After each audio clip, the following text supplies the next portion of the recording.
Hey und Susan, schön seid ihr da.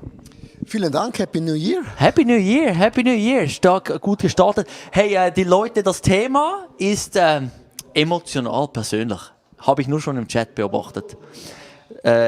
Vielleicht kurz zu dir am Anfang, Leo. Du hast erzählt von deinem Durchbruch, das du erleben möchtest durch Jammern. Hast erwähnt, dass oft Krankheiten, also ein Teil des Sünden kann das hervorbringen und hast dann das erwähnt mit dem Jammern. Was ist dann die körperliche Resultat oder Krankheit von dieser Art, vom Jammern? Ja, Jammern hat eben den Punkt, dass man Dinge plötzlich nur noch negativ sieht und es bekommt eine Dynamik. Das heißt, es wird schwer, es wird depressiv, es wird negativ. Das hat dann was mit der Stimmung zu tun, was man dann im Herzen drin ist und es bekommt eben eine Wucht, eine Dynamik. Und das hatte mit meiner Freude was zu tun und es klingt dann eben auch, dass du viele Dinge einfach nicht mehr so locker und nach vorne orientiert siehst. Und das hat schon was zu tun, wird dann auch ein bisschen wird mehr müde, man hat vielleicht bei gewissen Punkten wieder weniger Energie. Es ist wie eine Kombination von vielen Dingen. Susan, der Leo hat viel erzählt. Hast du etwas in diesem Bereich, wo du merkst, da hat mir Gott etwas aufgezeigt?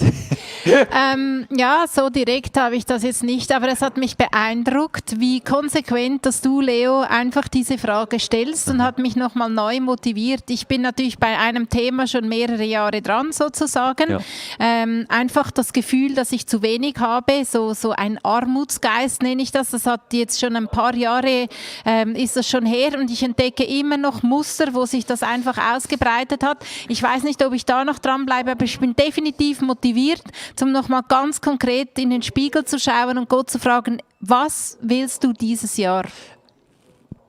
Wenn ich jetzt dazu höre, merke ich gerade, das ist noch ermutigend, vielleicht für die Leute zu Hause. Also du sagst, du gibst einen Monat Zeit im Jammern, du sagst, das hat mehrere, vielleicht auch Jahre gedauert. Das heißt, das kann auch länger dauern.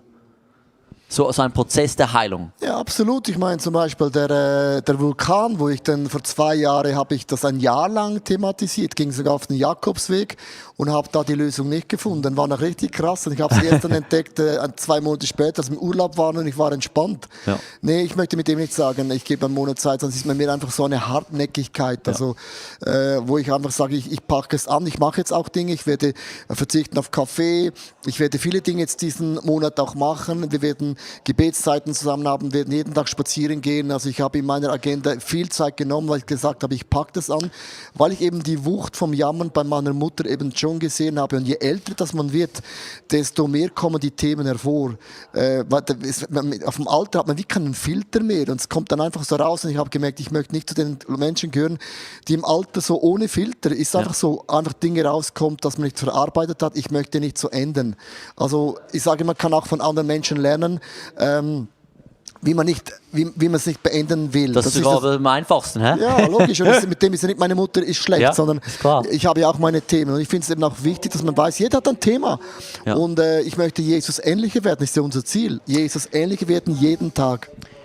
Eine Frau im Chat, danke vielmals für die Fragen, hat geschrieben, Frage, wie gehe ich mit dem Wissen um, dass ich als Mensch in diesem Leben nie perfekt geheilt sein kann und Sünde immer ein Thema ist. Wahrscheinlich spricht sie auch doch an einen gewissen Druck. Also wie gehe ich mit dem? Das kann auch sehr schwer werden. Ich muss immer an mir arbeiten. Es ist immer noch nicht okay. Was würdest du antworten, oder? Ich mag nur einen Satz sagen. Ja. Man sagt, wer rastet, der rostet. Und das finde ich einen guten Satz. Also wenn man stehen bleibt, dann bleibt man eben nicht stehen, man geht zurück und man rostet. Und das möchte ich gar nicht sein. Und darum ist auch eine Chance, dass Gott uns Dinge aufzeigt. Man darf nicht alles auf einmal verändern. Ich habe ein Thema genommen. Und das genügt mir dieses Jahr. Nächstes Jahr das nächste Thema. Ich gehe von Thema zu Thema, aber immer so, dass ich das auch erreichen kann. Und das finde ich mega wichtig. Das hast du sehr schön gesagt, dieser Satz, der gefällt mir. Und was mir einfach bewusst geworden ist, ich meine, es ist alles fehlerhaft, was auf dieser Welt ist, aber umso stärker kommt einfach hervor, wenn es heißt, dass Jesus fehlerlos war. Und das beeindruckt mich umso mehr. Ich merke, dass ich nie fehlerlos sein kann und sein werde. Umso mehr kommt seine Stärke einfach zum Zug und hoffentlich auch in mir.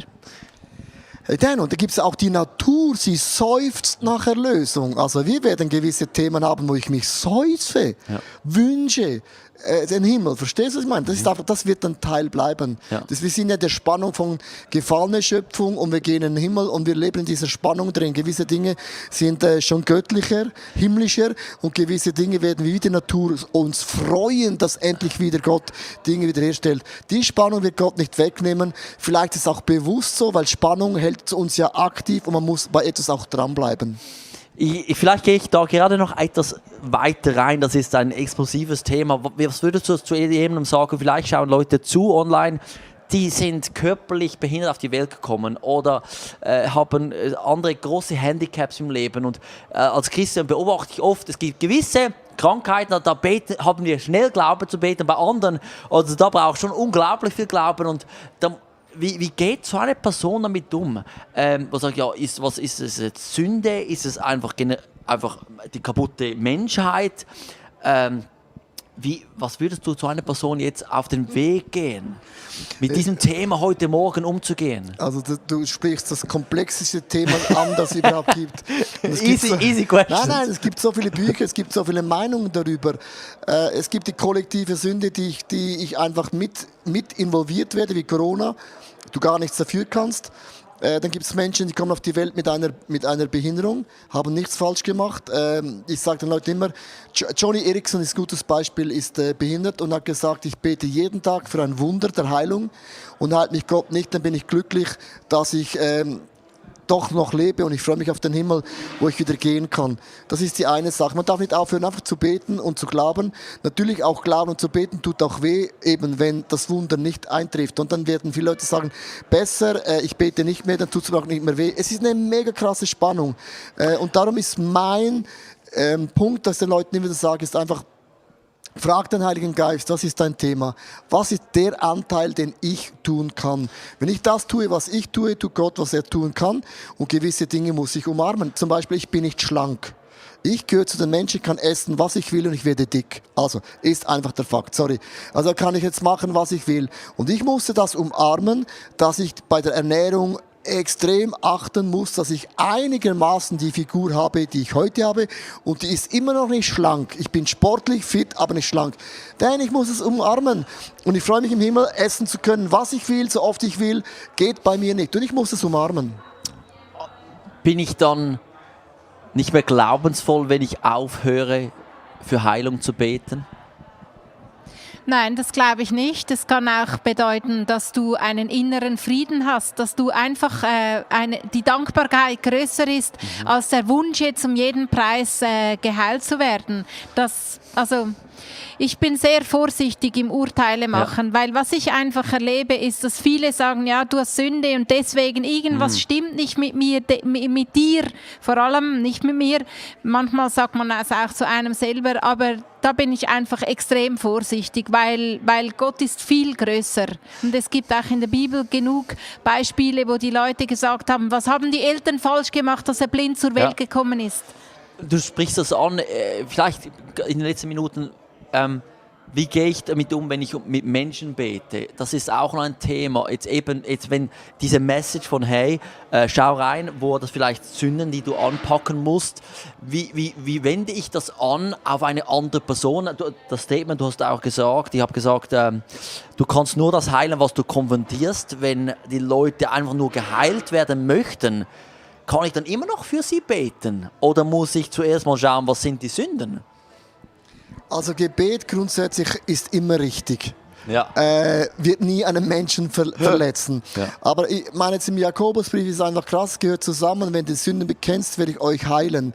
Und das ist immer ein Zusammenhang. Natürlich kam Jesus, er hat geheilt und so, hat natürlich auch eine Demonstration gemacht, das Gebet, was bringt. Aber was wir eben oft, hinter dem wollen auch ich möchte oft eine Veränderung ohne einen Preis zu bezahlen.